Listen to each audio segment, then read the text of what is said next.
dis-je? Qu'entends-je? Que vois-je?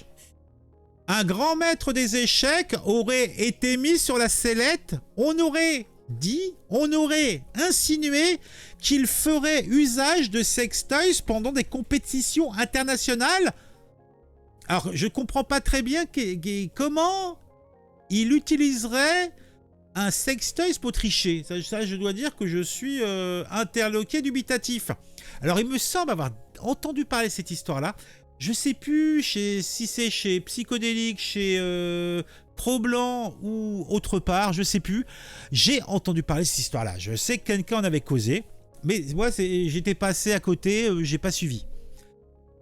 Scandale de la triche au sextoys dans le milieu des échecs, l'américain Hans Niemann nie en bloc les accusations. Alors déjà, Hans Niemann, je trouve pas ça très américain, ça m'a l'air particulièrement teuton, je veux pas dire encore un insinué, encore un fourbe, à n'en pas douter. Alors c'est lui là, il m'a l'air un petit peu salace là, et il regarde l'autre en face de lui en se léchant les babines.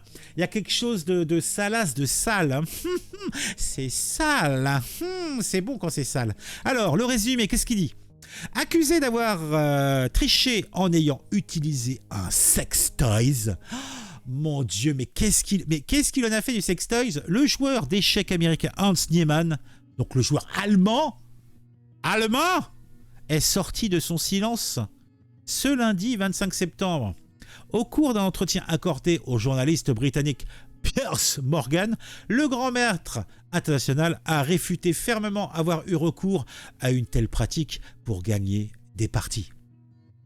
Alors moi, les échecs, je vois pas trop quand même comment il a fait usage d'un... Enfin, comment il l'a mis quoi? Alors, est-ce que c'était genre une sorte de boule de gaïcha améliorée? Il se l'est fourré dans le fion et genre un partenaire dans une chambre d'hôtel utilise un ordinateur pour voir quelle est la combinaison et par des vibrations, genre D4, il lui fait 20 vibrations d'un côté, genre il y a un code, vous voyez, il fait des... Et en plus, donc ça lui travaille la prostate, donc il y prend un plaisir, il y prend un grand plaisir, à somme toute, et en plus, il triche.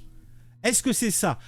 Je sais pas, j'ai pas suivi, on va lire ensemble et on va voir de quoi il est question.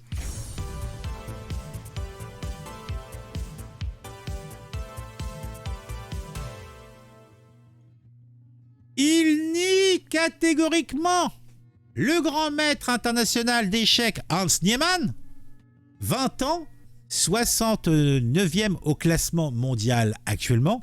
20 ans, il a un petit côté salace, regardez-le avec sa petite langue, là, ses cheveux, grand fou, va. Réfute fermement avoir triché en utilisant un sextoys lors d'un match officiel aux États-Unis l'an dernier.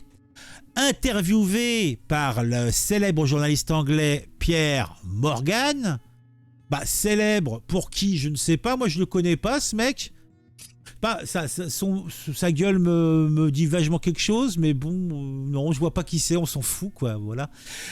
En tout cas, le jeune talent a démenti avoir eu recours à j'avais raison, à un plug anal pour gagner.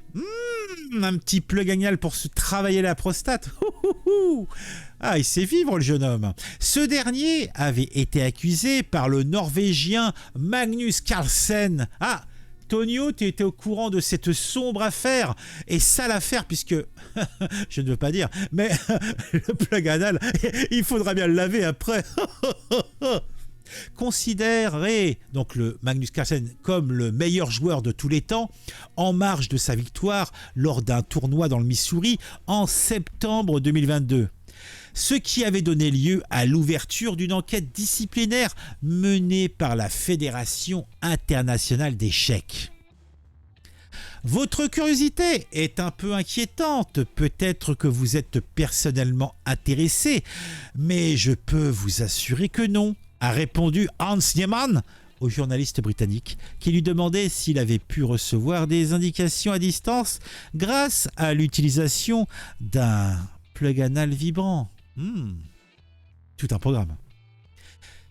Outre Magnus Carlsen, d'autres acteurs majeurs du milieu ont ces derniers mois accusé Hans Niemann de triche, notamment la principale plateforme en ligne des échecs Chess.com, qui avait indiqué que l'Américain avait fraudé dans plus de 100 parties, sans toutefois pouvoir apporter des preuves irréfutables. Le jeune homme a reconnu avoir fauté à 2 reprises en ligne lorsqu'il était âgé de 12 et 16 ans. Il faisait donc usage de ce type d'équipement quand il avait 12 ans. Non mais c'est ignoble. C'est ignoble. Comment peut-on dire ça dans la presse? C'est pas ça que je voulais afficher. C'était ça. Ah, pas ça non plus. C'est ça, voilà. Voilà, une petite sollicitation à s'abonner. Donc, incroyable, à 12 ans. Mais, en tout cas, il nie toute irrégularité lors des matchs réels. Face à ces accusations, Hans Niemann avait contre-attaqué sur le terrain judiciaire en réclamant 100 millions de dollars de dommages et intérêts à ses détracteurs avant d'être débouté par la justice de son pays en juin. Il a été débouté. Récemment, au mois d'août, la hache de guerre a été enterrée entre les différentes parties et Hans Niemann a de nouveau été autorisé à jouer sur le site en ligne. Eh ben dis donc.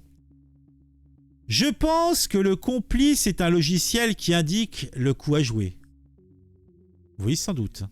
C'est moi où l'article n'explique pas bien en quoi consiste la triche. C'est pas comme au poker où un complice peut divulguer la main des joueurs. En quoi des vibrations en morse pouvaient-elles aider Hans Niemann à moins d'avoir un complice mieux classé qui pouvait suggérer les coups à jouer?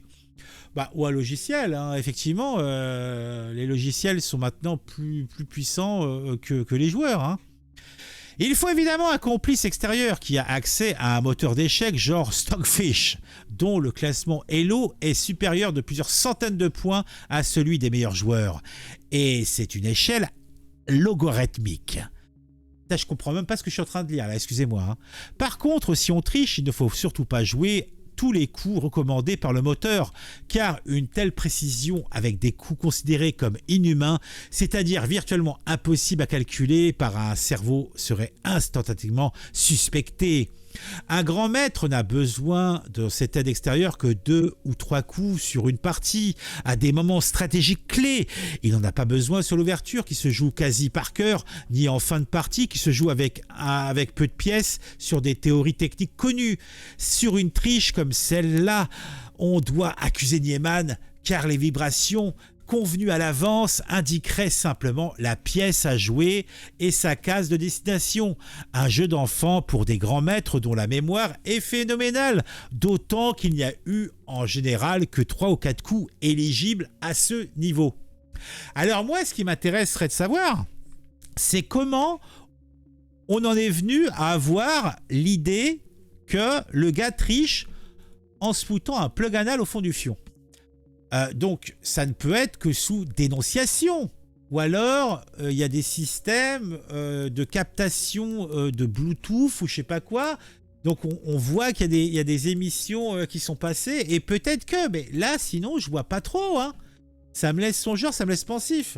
Bon, si cette petite pastille vous a plu, n'hésitez pas à mettre un j'aime, n'hésitez pas à commenter. Dites-moi ce que vous pensez de cette histoire. Moi, les échecs... Moi, à part foutre la pâtée à mon gamin, les échecs, voilà quoi, je n'ai jamais été très très doué. Hein. Mais bon, c'est ma croix, c'est ma très grande croix. Voilà.